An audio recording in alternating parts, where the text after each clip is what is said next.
Hello everyone, and welcome back to the channel, or if this is your first time, welcome to the channel. I am McSpecklebauer, giving you another episode of What Deck You Playin'? The deck I be playing today is currently is Tap Tap Revenge. Please, let me grace you with the poetic genius of the band Stroke 9 in their hit song of Tap Tap Domination on the very popular game Tap Tap Revenge. Don't play a hate, 'cause I dominate. I dominate. I dominate. Tap tap. Tap tap revenge. Repeated several times. And then whoa, whoa, whoa, whoa.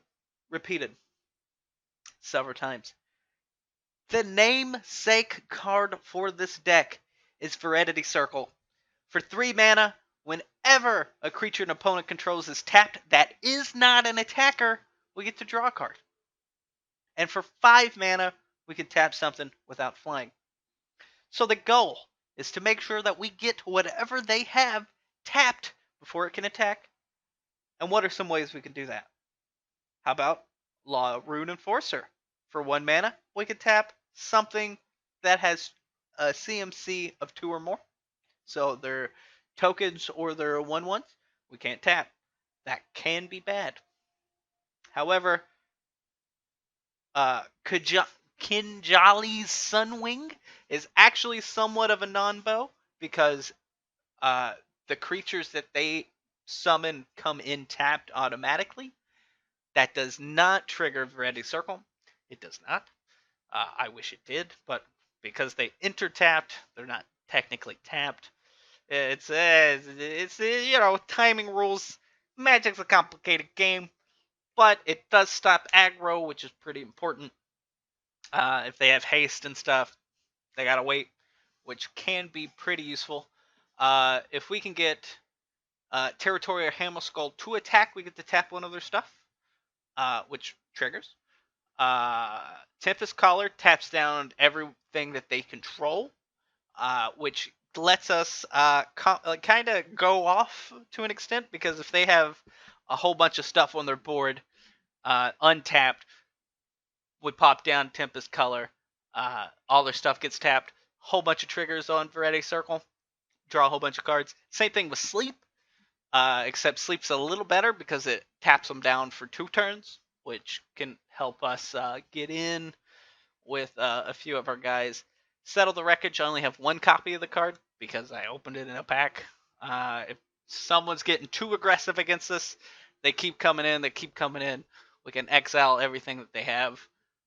They get lands for it, but that's fine, because what we really want is for them to get rid of all of their big creature, or all of their little creatures, especially, since Law-Rune Enforcer can't tap them, and then let them play their big thing, because then Law-Rune Enforcer can tap them. Waterknot, I've actually been using recently to get the stuff that Law-Rune Enforcer can't get. When it ETBs, it taps, and their thing never untaps, which is good to get rid of some of the little guys that he can't tap. Take Vengeance destroys a tapped creature, so if we can tap it, then we can destroy it. Seal Away exiles a tapped creature. You kind of get the whole point. We tap, we get rid of it. Prison Realm, there's been a lot of planeswalkers that we've had to deal with because of War of the Spark. This hits a planeswalker or a creature, if need be. How do we win? Is pretty important. Really, the only way to win with this deck at the moment is attacking with Territorial Hammerskull and Leonin Warleader.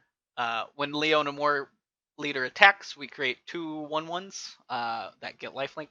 They are also tapped and attacking, which surprisingly is good enough sometimes. As long as we're keeping their stuff tapped, Leonin comes in, brings all his little buds. We have 3 copies, so there's a good chance that we have 2 of them out. They make a whole bunch of guys. We gain some life in case we've been losing, and then we just keep getting to do that. It's great. This deck is very, very fun. I love this deck with all my heart. It's just, man, if you have a creature-based deck, this deck is annoying.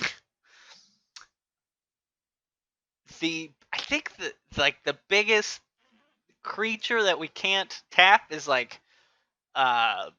Carnage Tyrant, but Sleep gets it, and so does Tempest Caller. So the hope is that we can outrace something like that. And if we Waterknot their Land of War elves and stuff, it slows them down a whole lot because they need to get to 6 mana, 4, 5, 6, yeah, 6 mana, before even playing something like that. So it kind of helps. But this is the deck. I mean, it's it's really simple and it's just. I hope you guys will get to see the deck in action here shortly. Please like, comment, and subscribe. Tell me what you would do to make this deck even better. I know you can't do it, but try. Try your hardest. M20's coming out soon, very soon, if it hasn't already. Spoiler alert, I recorded this before M20, but the actual video is... I probably shouldn't have aged this video like that. Oh well. Anyway, let me know what you guys would add to this deck, what you would cut from the deck, because I'm very interested. I do not have any commons, uncommons, rares, or mythics. I have spent them all. So just let me know. I appreciate you watching.